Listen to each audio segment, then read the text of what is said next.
comunicación, estudios de comunicación, política y cultura. Hoy en Versión presentamos...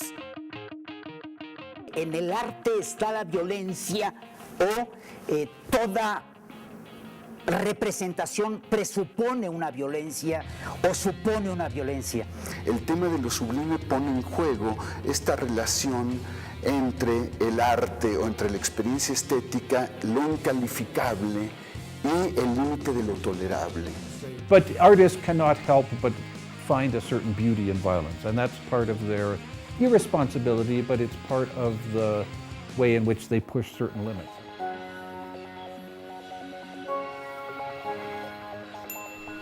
Casi todo lo que ocurre es inexpresable y se cumple en una región donde jamás ha hallado palabra alguna. Y más inexpresables que nada son las obras de arte, esas entidades secretas en que la vida no termina y que superan la nuestra. ¿Qué pasa?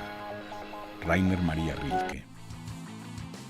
Leonardo representa la voluntad de autonomía del mundo moderno, expresada en la afirmación de su proyecto de artista frente a la poderosa reglamentación del medioevo y del mundo antiguo. Arriesga la construcción de sus propias imágenes más allá de los libros, de las normas y de los sistemas preestablecidos. Tiempo después, con el siglo XVIII, se configura un proyecto de conocimiento estético autónomo fundado en una filosofía de la sensibilidad, asediada en sus zonas limítrofes, tanto por la experiencia del dolor y el terror, como por el paroxismo del placer. Así, en el siglo XIX, el artista abre la disyuntiva de ser un sujeto para el placer o un transgresor que desafía y rebasa los márgenes mismos de la sociedad.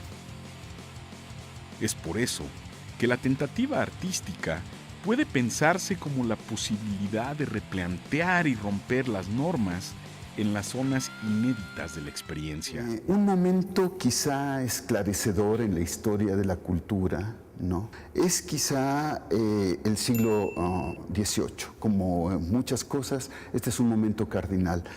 Y no creo que sea extraño que es el momento también en el que surge la reflexión sobre la estética misma, como un objeto claramente disciplinario, claramente destacado y claramente ubicado en el espectro filosófico, ¿no?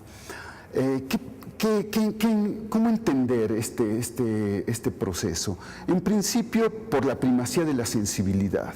No la polaridad que exacerba el tema del dolor, del miedo y del terror, ¿no? Como una dimensión estética, como una dimensión constitutiva, limítrofe de lo estético. Y por la otra, el otro elemento también limítrofe de lo estético, que es el placer.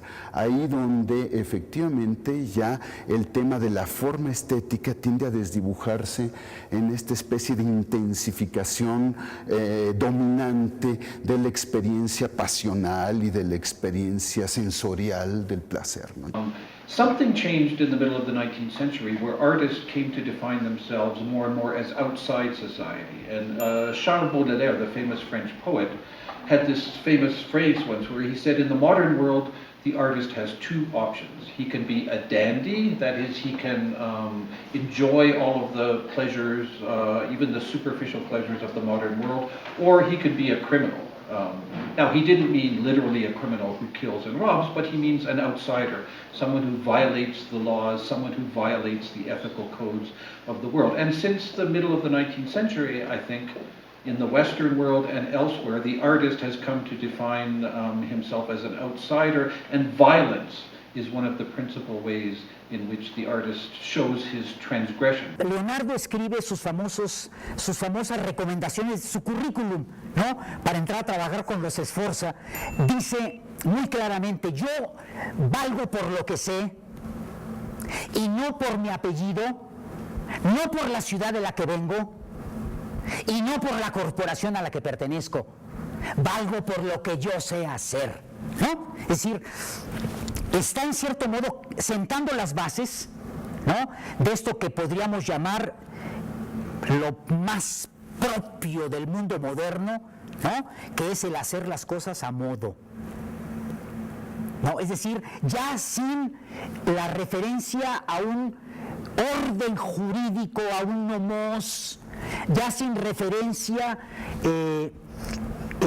a la corporación, ya sin referencia, es decir, tu etos ya no proviene de allá, ¿no? Es decir, tú ya no tienes que hacer imágenes como los libros de imágenes que el medioevo, ¿no?, daba a todos los que querían pintar Madonas o Niños Jesús, ¿no?, para que siguieran al pie de la letra los colores, la forma, el tamaño, ¿no? Un poco como todavía lo podemos saber por la pintura de los ortodoxos. Algunos dicen que el primero en haber pintado una mujer no sobre la base de los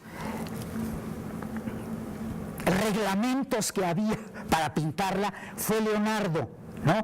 Pero yo pienso que fue Caravaggio, ¿no?, que recurre a una prostituta, ¿no?, para pintar a María Magdalena, ¿no?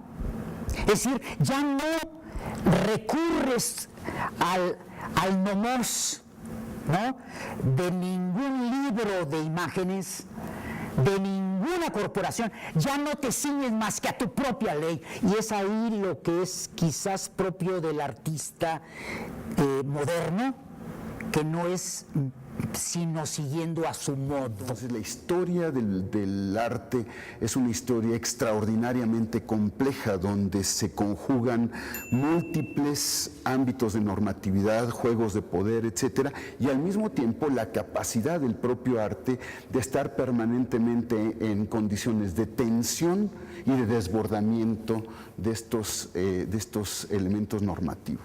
La experiencia estética está sometida a otras condiciones completamente distintas. Podríamos decir que es al mismo tiempo algo inherente a ciertos momentos del arte o a ciertas facetas del arte, pero al mismo tiempo es extraña a ciertas formas del arte. Es decir, podemos advertir experiencia estética en condiciones no artísticas, por ejemplo, o ante fenómenos no artísticos, y la experiencia estética desborda permanentemente el fenómeno mismo del arte. Podemos pensar que hay hechos artísticos que no producen o no transitan hacia la experiencia estética, y formas de la experiencia estética que no encuentran una expresión cabal en las formas artísticas de un tiempo, de un momento histórico determinado, ¿no?